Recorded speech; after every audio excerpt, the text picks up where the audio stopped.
be back here to bring to you a brand new session of Words Are Bridges, a new series and initiative by the Jaipur Literature Festival in partnership with HarperCollins India. Words are bridges. शब्द सेतु हैं। अल्फाज दिलों को और इंसानियत को जोड़ने का एक अजीम और तरीन पुल है। വാക്കുകൾ പാലങ്ങളാണ്. लफ्ज़ सरी कदल तारा आखर हमार मेल सन आखर हमार जोड़ हफ्ते हमनर हेतु Cocktail rock, yakrais. Tuhih inkung kay nasyam tu ani. Ajrahana abati kisale. ग्राउथाइनिंग याउक्राई Shabda setu hon. शब्दां दी सांस Words Are Bridges is a series that will celebrate the magic of language and the power of language and literature and translation to connect us across countries and borders and cultures. In our first season, we will be talking to eminent speakers writing across Indian languages and hope to bring to you the joy and pleasure that comes from great conversation and great literature. But before we begin, I'd like to call Namita Gokhale, co-director of the Jaipur Literature Festival, Sanjoy Roy, producer of the Jaipur Literature Festival, and my colleague Udayan Mitra from HarperCollins India to welcome all of you. Dear lovers of books and literature, words travel, ideas travel, stories travel. We welcome you to our new digital platform, Words Are Bridges. This important initiative looks at the act of translation as a mediation between languages and culture, between time and place. India's unique literary landscape, with its rich diversity and its absolutely staggering multilinguality, will be explored through a fascinating series of sessions that bring together writers, translators, and commentators. We at JLF are delighted to partner with HarperCollins India to expand our horizons of reading as we listen in to the original text and also examine its resonance through translations. Thank you. Stories provide us place, context, culture, and tradition. In India, with our vast diversity of linguistic traditions, we often don't have access to each other's content. The Jaipur Literature Festival brings to you Words Are Bridges to explore translation and writing from across India in association with HarperCollins. At HarperCollins, we've always watched with delight as words build bridges, as the books that we publish introduce readers to worlds often unknown to them. This is especially true of our translations, which wonderfully connect cultures through the written word. Today, unfortunately, readers and writers are feeling more isolated than ever before. JLF's Words Are Bridges is a lovely initiative to connect us all over again. We at HarperCollins are really excited to be part of this program. Thank you, Namita, Sanjoy, and Udayan. Our session today is Shameless, Taslima Nasreen and Arunava Sinha in conversation. Best-selling author and human rights activist Taslima Nasreen and renowned translator Arunava Sinha discussed Shameless, the explosive sequel to Lajja, an unflinching, heartbreaking look at ordinary people's lives in our troubled times. They talk about the inspiration behind it, along with the challenges and experiences of writing and translating it.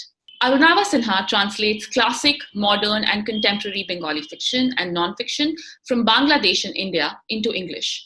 Over 50 of his translations have been published so far. His recent translations include Kunal Basu's The Endgame, Bani Basu's Moon, Taslima Nasreen's Shameless, and Desire for Fire, modern Bengali poetry in translation. Taslima Nasreen is a secular humanist, a human rights defender, and a prolific and best-selling author who has faced censorship, banning, forced exile, and multiple fatwas calling for her death. Nasreen is the author of 40 works of fiction and non-fiction in Bengali, which have been published in over 30 languages worldwide. Do follow our handles JLF LitFest on Facebook, Twitter, and Instagram to get notified on the upcoming sessions. In case any of you drop off due to bandwidth issues, don't worry, you can find us again on our YouTube channel, Jaipur LitFest JLF. Ladies and gentlemen, Shameless. So translating Shameless was a very interesting and unusual experience for me for various reasons. For one thing, here I was working on the text written by a very passionate and forceful woman.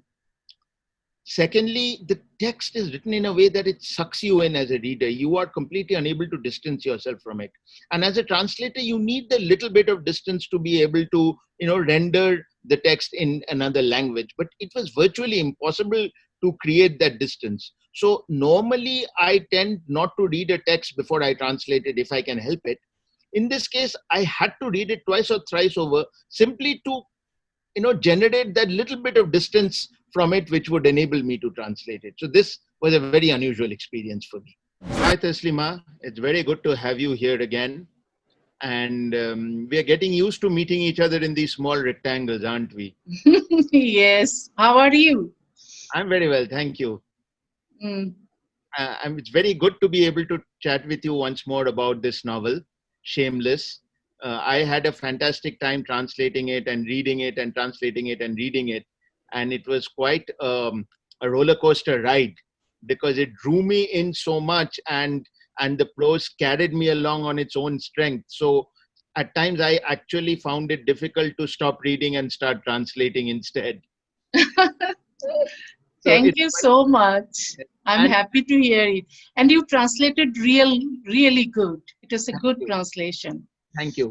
I was also very amazed by the difference between this novel and the one that it is a sequel to, Lajja. So can we just back up for a minute maybe and talk a little bit about Lajja to begin with, because we now have an entire new generation since Lajja was first published in Bangla and then translated into English in its first version, although a more recent, a 30-year version was, or a 20-year version was later published as well in a new translation. So do you want to tell us a little bit about why you wrote Lajja and the kind of response you had from readers in India to it? Yeah, I wrote Lajja in 1992 in December when Babri Mosque in India was demolished by Hindu fanatics. That Muslim fanatics in Bangladesh started attacking Hindus living in Bangladesh. So I have seen so many Hindu houses, shops were destroyed, and so many Hindus actually were attacked, and they decided, many of them decided to leave Bangladesh. Suranjan was a very secular man. He was a leftist, but he saw that his sister was abducted and raped by Muslim fanatics, and his house was attacked by Muslim fanatics. He had many Muslim friends, but he couldn't imagine that could happen to him. His father was also a very secular person. They loved their country, and Suranjan, a secular man, started becoming a Hindu fanatic, and he started hating Muslims. And then he decided to leave with his family to India. And then that was the story of Lajja, because it is so common. So many Hindus have been leaving Bangladesh for India. But in the sequel, which is titled Shameless, there I tried to show that Suranjan thought that if he start living in a Hindu country, he will be loved and respected as Hindu. But no, he realized that Hindus get exploited by Hindus, like Muslims get exploited by Muslims. So the conflict is not between Hindus and Muslims or Hinduism and Islam. Actually, what I tried to show, that conflict is actually between secularism and fundamentalism, between rational logical mind and irrational blind faith, between innovation and tradition, between modernism and anti-modernism, between humanism and barbarism, between the people who value freedom and who do not. So Suranjan started realizing that people could be secular and fundamentalist. So he actually, in the beginning, he joined some fundamentalist party, and then he realized that no, it is not his he didn't like them. Actually, then he found that some secular Muslims, and he became friends of some Muslims. He even fell in love with a Muslim girl. So actually, he started treating people, Hindus or Muslims or Buddhists or Christians, as human beings. That is the message of the book. That actually the religious identity is not really the it's not good. That people should be treated as human beings, whatever their religion or gender or ethnicity or their skin color, So in Shameless, a rape occurred. Probably it didn't happen, and I tried to show that Shuranjan became a really secular person again. Actually, he realized that that Hindus could be exploited and cheated by Hindus, and Muslims could be good. All Muslims are not bad. All Hindus are not good. Actually, he became a human being. He didn't hate Muslims anymore. Maya also, she was raped and by Muslim fanatics. But then in India, she was also raped by Hindu relative. Then she realized actually the persons can be good and bad. So religion doesn't have to do anything with it. So they realized that their human identity is the most important identity. Right. And you wrote, then you moved to India after Lodja, and when you had to leave Bangladesh, and you went to Calcutta, and then you wrote the novel that you tentatively called Besharam, which became Shameless in English in 2006, or was it 7? 7. When I was under house arrest. When you were under house arrest. So that was 14 years after Lodja, or 15 years. It is also coincidentally about 13 or 14 years before the English edition was published, and about the same time since the Bangla edition was published. So why did you not publish that novel immediately after writing it? Why did it have to wait 13 or 14 years? Actually, I was hesitating to publish that book because, after writing that book, in 2007, I was thrown out of Calcutta, and then I was forced to live under house arrest in Delhi. Then I had to even leave Delhi or leave India. I was forced to leave India in 2008. Then I didn't know where to live, what to do. So I lived in Europe for some months, and then United States. But at that time, I was not very happy with the with the manuscript, and I thought that okay, it is just a draft, because I was in very intense condition when I was not allowed to leave, move out of the house or do anything, or you cannot invite any friend at home when I was living under house arrest. So at that time, I was not in very, it was not very good time. So I thought that what I wrote, this manuscript is just draft only. So I will polish it, I will rewrite it. But I didn't get any time to rewrite. And that actually I forgot about the manuscript. So after 14 years, anyway, it was published, and I am happy that you like the book, and I am happy that people like the book, and also the translation is quite good now. And do you feel that the book acquired some kind of new relevance suddenly in the year 2020? I think so. I think that in the subcontinent, the subject of Lodja and also Shameless is very relevant. I think so. Because the conflict between Hindus and Muslims is still going on.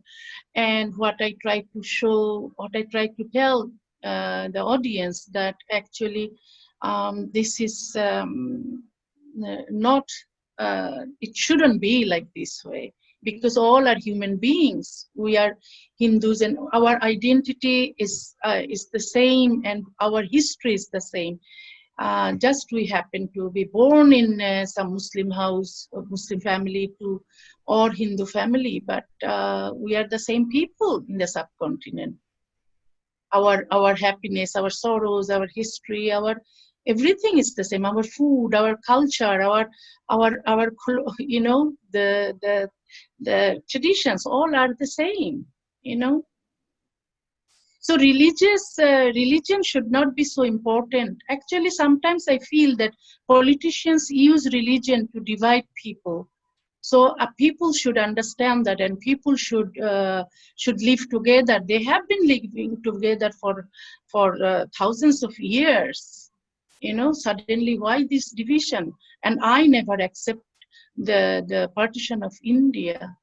So that I when I live in India, I don't believe that it is a foreign land. Always I feel that it is my land, my ancestors' land. So.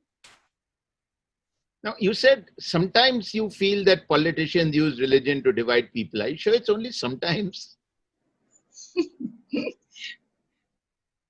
Maybe you try to say that is all the time. Yes. I don't think it is all the time, but sometimes they do. That the partition of India was unnecessary, and all the time that create conflict and divide people. This is I don't think it is good.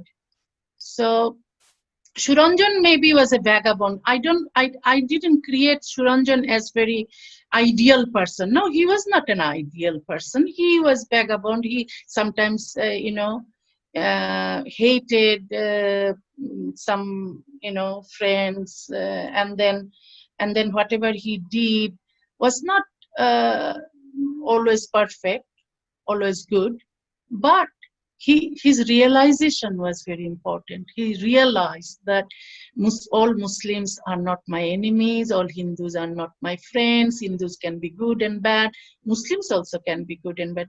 What is their ideology is very important. So he was a friend of Sobhan, who was a Muslim man, and also he was a lover of Julekha, who was a Muslim girl.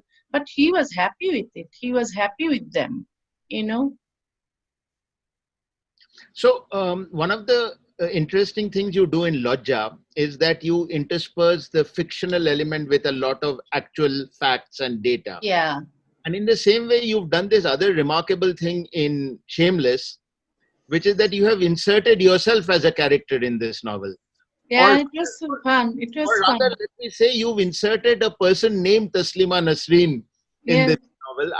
Who has some resemblances with you. I'm not sure if it's the same character, but do you want to read us a little bit from the beginning in the original Bangla, and then maybe we can talk a little bit more about that? Okay. আমার সঙ্গে হঠাৎ সুরঞ্জনের দেখা। আমার রাউডেন স্ট্রিটের বাড়িতে সে একদিন দরজায় bell টিপলো। খুলে দেখে অচেনা একটি ছেলে। কি চাই? আপনাকে চাই। আমাকে কেন? খুব দরকার। খুব দরকার বললে তো হবে না। আপনি কোত্থেকে এসেছেন, কেন এসেছেন বলুন। ছেলেটি মাথা চুলকোলো নাকি হাত চুলকোলো আমার মনে নেই, তবে কিছু একটা চুলকে ছিল। খুব স্মার্ট কিছু বলে আমার মনে হয়নি। এভাবে এলে দেখা করা সম্ভব নয়। ফোনে অ্যাপয়েন্টমেন্ট করে তবে আসুন। এই বলে দরজা বন্ধ করে দিলাম। দরজার ওপাশে আমি সুরঞ্জন দত্ত, দরজাটা খুলুন, একটু কথা বলতে চাই। সুরঞ্জন দত্ত নামটা চেনা লাগলো, কিন্তু যুবকের মুখ তো চেনা নয়। দ্বিতীয়বার দেখলে মনে পড়তে পারে আগে কোথাও দেখেছি কিনা। এই ভেবে দরজা খুলি, আপাদমস্তক দেখি। একবার মনে হচ্ছে একে আগে কোথাও দেখেছি আমি, পরক্ষণেই মনে হচ্ছে আমাদের প্রথম দেখা। মুখে অপ্রস্তুত হাসি। যুবক বলল, আমি সুরঞ্জন, আমাকে চিনতে পারছেন না? আমাকে নিয়ে তো আপনি একটি উপন্যাস লিখেছিলেন। উপন্যাস? হ্যাঁ, উপন্যাস, লজ্জা নামের উপন্যাসটি লিখেছিলেন, মনে আছে? গা কেঁপে উঠলো আমার। যে মানুষ মরে গেছে জানি, অনেক বছর পর যদি তাকেই দেখে আমার দিকে হেঁটে আসতে, বোধহয় এমনই বোধ হবে। Thank you. Maybe I'll read the English version of that portion and a little more, just to get us an entry into the novel so that we can talk about it. I met Shuranjan quite unexpectedly. He rang the bell one day at my Rawdon Street flat, and I opened the door to find an unknown young man. Whom do you want? You. Me? Why? It's urgent. That's not good enough. Why are you here? Where have you come from? He scratched his head, or maybe his hand, I don't remember, but it did scratch something. It didn't seem particularly confident. You can't just turn up out of the blue to meet me. Make an appointment on the phone. I shut the door in his face. From the other side, I could hear him say, I'm Shuranjan Dotto. Open the door, I need to talk to you. Shuranjan Dotto. The name seemed familiar, but not the face. Maybe I would recognize him if I took another look at his face. It was with this thought that I opened the door and surveyed him from head to toe. One moment it was like I had seen him before, and the very next, no, this was the first time. Smiling awkwardly, he said, I'm Shuranjan. Don't you recognize me? You wrote a novel about me. A novel? Yes, a novel. You called it Lodja. Don't you remember? I trembled. This was probably how it would feel if I found someone I knew to be dead walking up to me.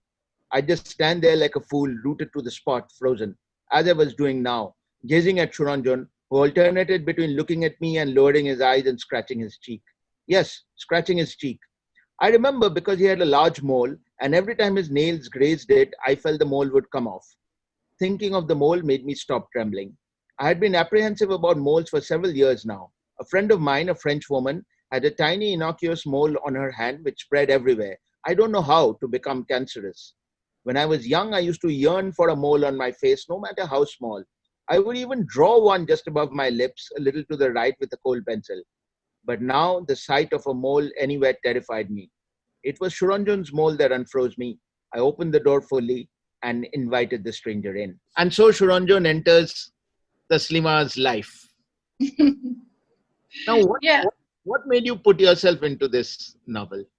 At that time, when I was under house arrest, nobody used to come to my home because they are all afraid of the government. That government will notice that who is coming to my home. So I was very lonely. Then I thought that I should write a novel because I have enough time at home, because I don't have to go anywhere. I was not allowed to go anywhere, and nobody was coming to my home. Then I was thinking, what about a fictional character from my novel, if they come?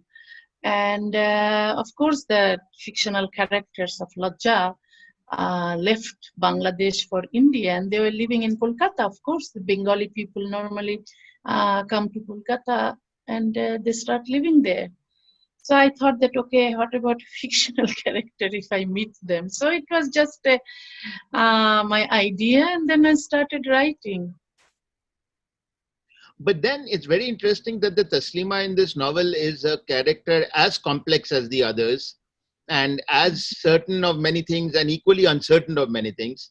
Yeah. And moreover, she forms relationships with the characters. Yeah, kind of Taslima kind of started liking Shuranjan.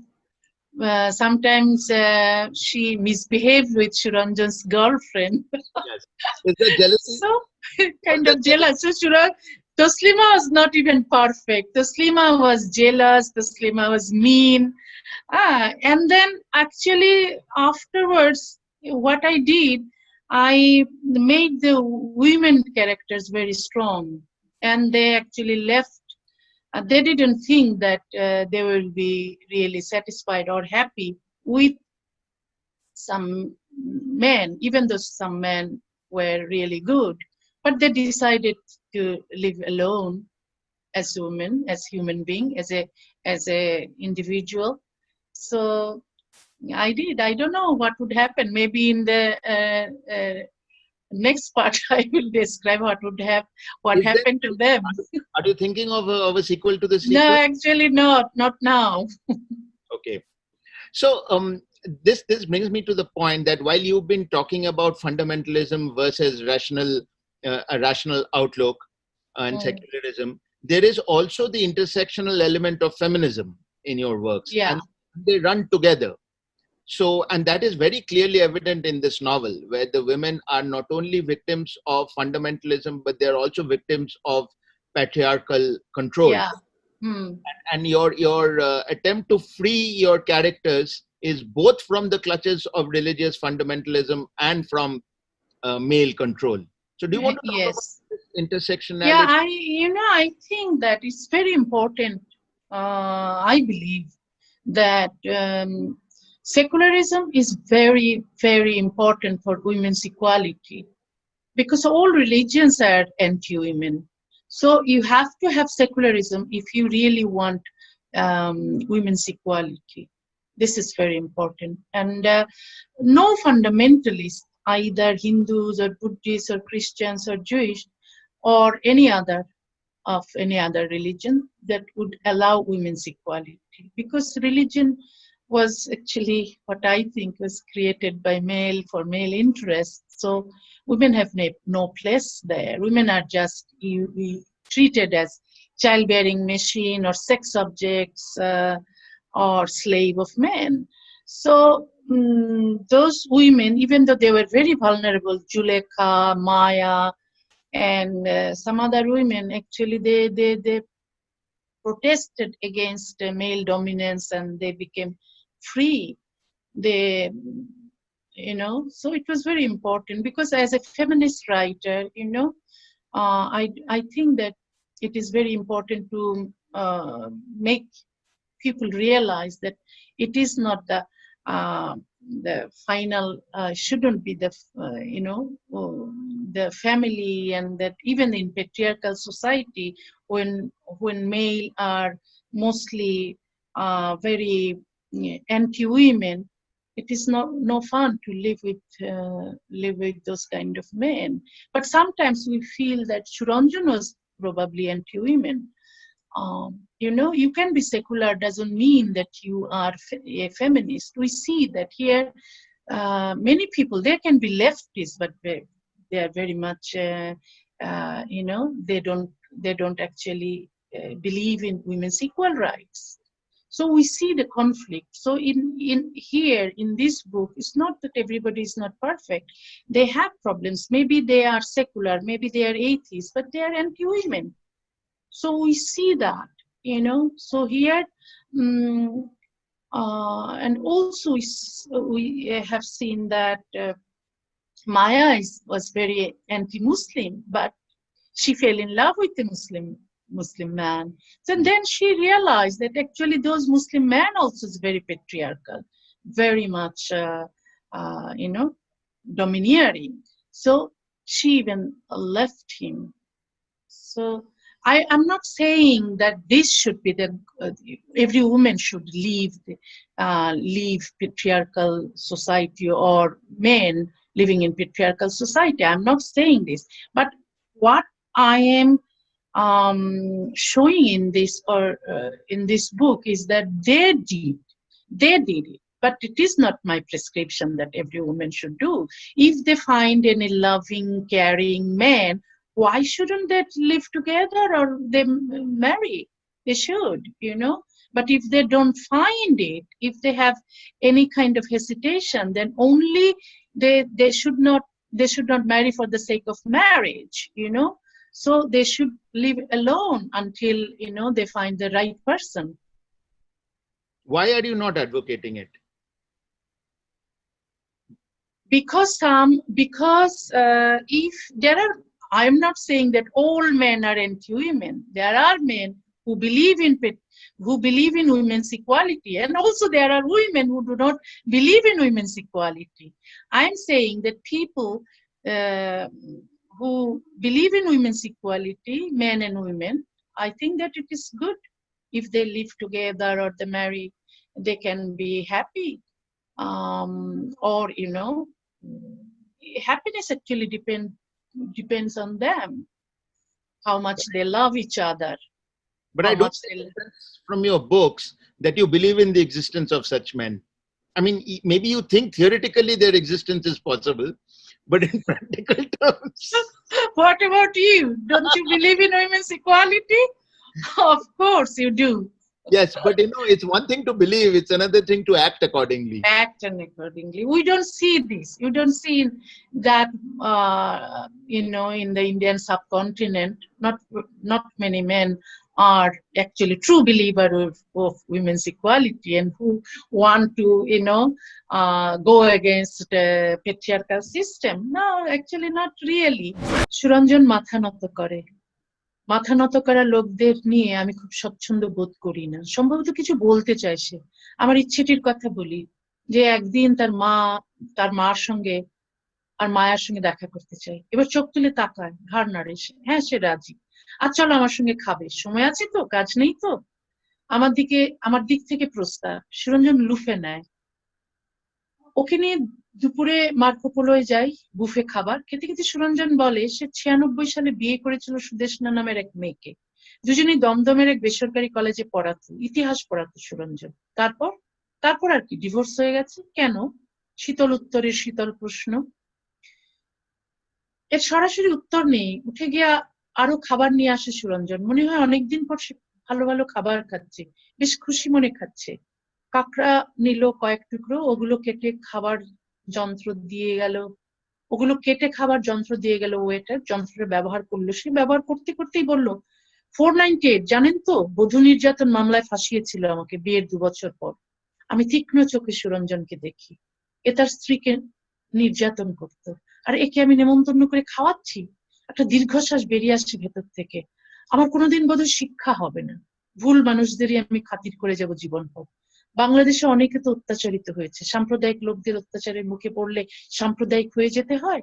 কি ছিল সুরঞ্জনের যেটা নিয়ে আমি তার প্রতি সহৃদয় হতে পারি? ভেবে দেখি কিছু না। একটা অতীত ছিল তার, যে অতীতে সে হিন্দু মুসলমান কোনো ভেদ করেনি। সে মানুষ হিসেবে সবাইকে বিচার করত, ধর্ম মানত না, ধর্মীয় রীতিনীতির নিন্দা করত। কিন্তু সুরঞ্জনের ওই মনটা তো অতীত। আসলে সত্যিকার মানববাদী নাস্তিক হলে দুম করে কেউ হিন্দু হয়ে যেতে পারে না। সন্দেহ হয় আদৌ ভেতরে ভেতরে সুরঞ্জন শক্তপোক্ত কোনো নাস্তিক ছিল কিনা। ছিল না, থাকলে এমন হয় না। তাহলে কি আছে আর কারণ, যে কারণে সুরঞ্জনের প্রতি সহানুভূতি আমার? খাবার আমি দ্রুত খেতে থাকি, শেষ করে উঠবো। ঘড়িও দেখিনি ফাঁকে। নিজের আদর্শের সঙ্গে মেলে তো নাই, তার উপর নারী নির্যাতনকারী একজনের সঙ্গে সময় নষ্ট করার সময় আমার থাকা উচিত নয়। Shuranjan bowed his head. I'm not very comfortable with people who do this. It seemed he did want to say something. I expressed my wish to meet his mother and Maya. He lifted his eyes now and nodded. Yes, he was ready for this. Come eat with me today. Do you have some time? You aren't busy, are you? Shuranjan grabbed at my proposal. I took him to Marco Polo for lunch, where they had laid out a buffet. As he ate, Shuranjan told me he had got married in 96 to a girl named Shudeshna. Both of them used to teach at a private college in Damdam. Shuranjan's subject was history. And then nothing. We got divorced. Why? A cold question in response to a cold reply. There was no direct answer to this. Shuranjan rose to get himself another helping. It seemed to me he had been served delicious food after a long time, for he was eating ravenously. He took several helpings of crab, and the waiter gave him the instrument for cracking the shell. Using it, he said, 498A, you know. She framed me in a case of domestic violence 2 years after we got married. I looked at Shuranjan critically. This man used to torture his wife, and here I was treating him to lunch. I sighed. Would I never learn? Would I keep doing good things for bad people all my life? Yes, many people had been persecuted in Bangladesh, but was becoming communal the only way to confront communalism? What quality of Shuranjan's could make me favorably disposed towards him? I thought about it. Nothing. In the past, he did not differentiate between Hindus and Muslims. He judged people as human beings. He did not believe in religion. He used to criticize religious rituals. But that aspect of the man was history now. The truth is that a real humanist atheist cannot turn into a Hindu overnight. I doubted whether he had ever been a firm and resilient non-believer. He couldn't have been, or this change would not have taken place. What reason could there be for my sympathy? I began to eat quickly, planning to leave as soon as I had finished. I even took a quick look at my watch. Not only did my ideology not match his, but I also shouldn't have been spending time with someone who had tortured women. It wasn't as though I had to accept every misconduct of his just because I had written a novel based on the story of his life. Shuranjan said faintly, I did beat Shudeshna. I almost shouted in response. Admirable, a remarkable achievement. You beat her. That night when you abducted a woman from the street in Dhaka and raped her, you beat that woman too, didn't you? You're so strong that you cannot help demonstrating your strength on women. You probably beat your own mother too. Or do you spare her because she is your mother? I was drunk that night. Shuranjan answered me calmly. You mean the night you beat Shamima? No, when I beat Shudeshna. Are you blaming alcohol? He was silent. Through clenched teeth, I said, don't blame everything on your drink. It's your fault. Plenty of people drink. They don't beat anyone up. Didn't you have to go to jail? I was in jail for a long time. The divorce came through afterwards. I lost my job too.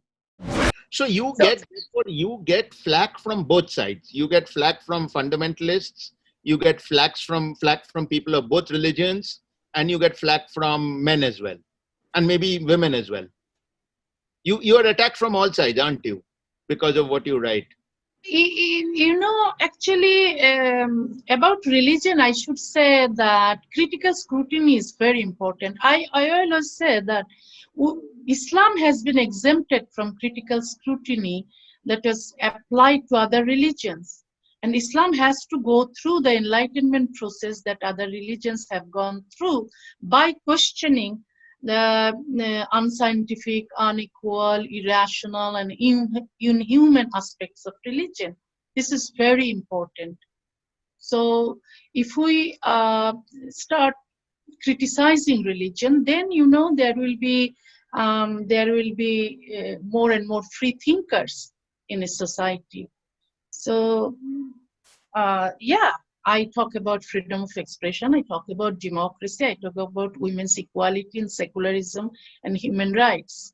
So whoever violating human rights, whoever violating the principal pillar of democracy, that is freedom of expression, I am very critical of that, because I want a very equal society where men and women will have equal rights. So I am a dreamer, you can say, but my main intention is not that attack people. I attack bad system because I want to have a good system in society. But there have been many attempts to silence your voice. Yeah, of course. I'm a Bengali writer, and I'm not allowed to live in Bangladesh, where I was born and brought up. And I was not allowed to live in West Bengal. West Bengal, here I have Indian visa, Indian residence permit, but I'm not allowed to live in West Bengal. That's a shame. Actually, my main intention was, when I left Europe, I started living in Europe during my exile life. Then I realized it's not my place. My place is Bengal, because I write in Bengali. I need Bengali environment. So I left Europe. In Europe, I was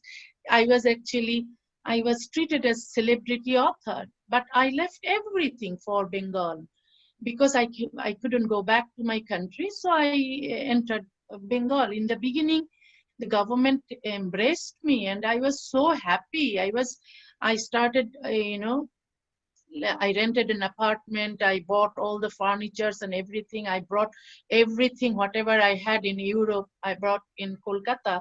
And I was very happy. I had many friends, Bengali friends. I had publishers. I was writing, columns in the Bengali newspapers. I was very happy. Suddenly something happened that government decided to throw me out. I was so shocked. Nothing happened in West Bengal. In Bangladesh, hundreds of thousands of people demanded my execution by hanging. They were in the streets every day. And then government, to tackle the situations, actually threw me out of the country, even though it was not right. But almost nothing happened. A staged demonstration happened in West Bengal, and then government actually decided to throw me out of the state. Actually, before that, before any kind of riot or any kind of processions, government decided to throw me out of the country. After I was attacked in Hyderabad, when I came back to my home in Kolkata, government started, putting me under house arrest and constantly pressuring me to leave the state. As a Bengali and as someone who was born and brought up in West Bengal, I apologize to you for what has happened to you. It should not have happened, and it goes completely against the tenets of freedom of expression that we claim to stand for. but at the first opportunity, we seem to push back against it.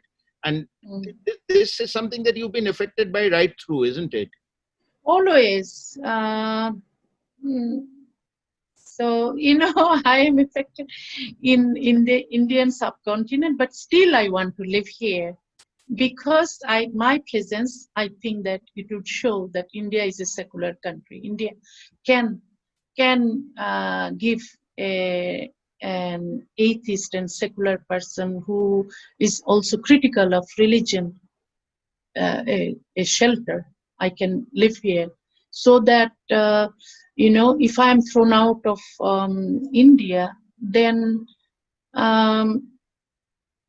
what would be what would I think? India is like Bangladesh? No, India should be different. In this whole Indian subcontinent, India is the country, a big country and a secular country only. Bangladesh is not really secular, Pakistan is not really secular. So India should keep its secularism. In India, freedom of expression must not be violated. So I could be, or anyone could speak out their mind, and they should not be charged for that. They should not be, they should not be punished for it, whatever it is, whatever their belief is, until the violence, if we will not do the violence. But before that, all kinds of speech should be okay. So freedom of expression, free speech, a very important part of democracy. I'm going to ask you for a quick answer to the next question, which is our last one. So now we've been locked down and we are under this pandemic for 4 months and counting, and we don't know how much longer. What are you writing now? Are you writing something? It's not that I'm writing a book. I decided to write a book. So I'm writing, I'm reading, I'm watching movies, I'm doing everything. But it's not that I started writing a book. Probably I will, but so far, lots of tension because I have diabetes and hypertension. So I'm very careful and trying to write. I have written some columns and essays, but not really a novel. But short stories I have written. And you're a doctor yourself? Yeah, I am a doctor. But I don't practice those. But, once upon a time, I studied medicine. I got a degree. I know. So you write in all these different forms. You write novels, you write opinion columns, op-eds, you write poetry, you write short stories. How does a form come to you?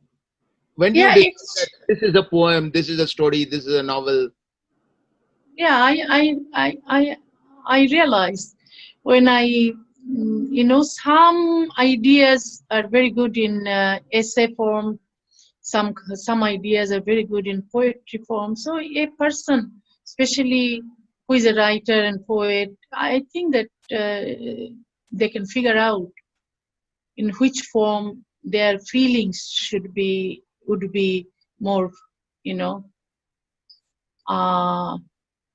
what? Okay, so you're saying that it's a sort of natural choice. Sorry? It's a sort of natural choice when you get around to it. Natural choice.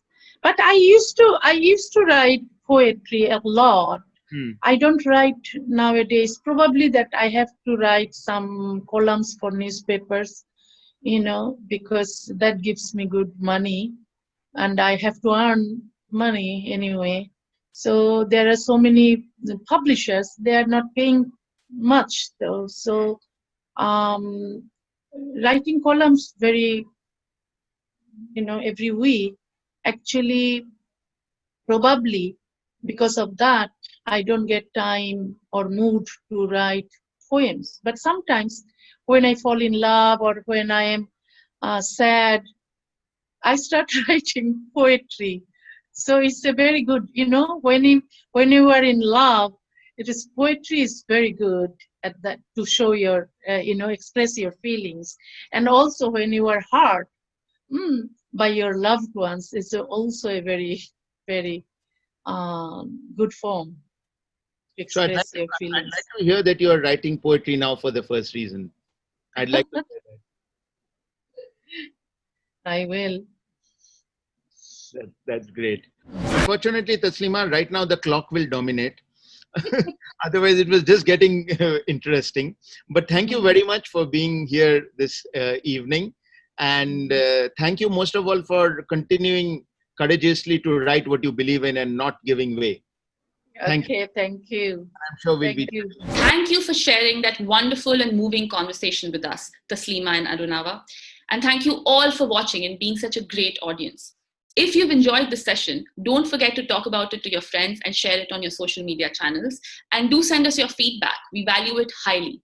We look forward to seeing you next Thursday.